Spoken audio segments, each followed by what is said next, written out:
Officer, it is actually follow-up to your question, Mr. Presiding Officer. Under Joint Circular 2015 number 1, the SDO is mandated to disburse the funds directly, hindi ba? To the final legitimate recipient or purpose. Si La Chica, Colonel La Chica ba yung legitimate recipient? Final legitimate recipient or purpose? Hindi po, Your Honor.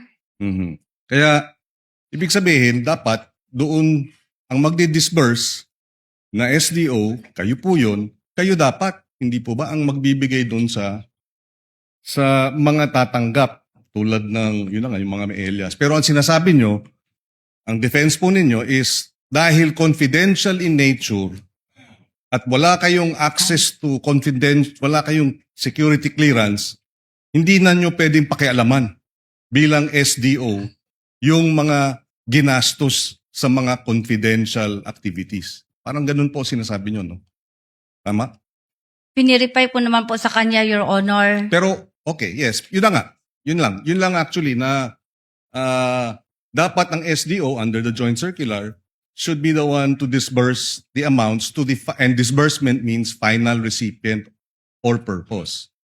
Hindi naman po si Colonel La Chica yung final recipient at hindi rin siya yung for final purpose. Meron pang iba. But, yung depensa po ninyo, kaya kayo pinwera ni Colonel La Chica dahil ito confidential activities, wala kayong security clearance kaya hindi kayo dapat nangengelam or hindi nyo na kailangan alamin pa kung paano ginagastos ito. Basta merong sinasabi nga ninyong liquidation and supporting documents. Meron po siyang sinasubmit sa akin, Your Honor.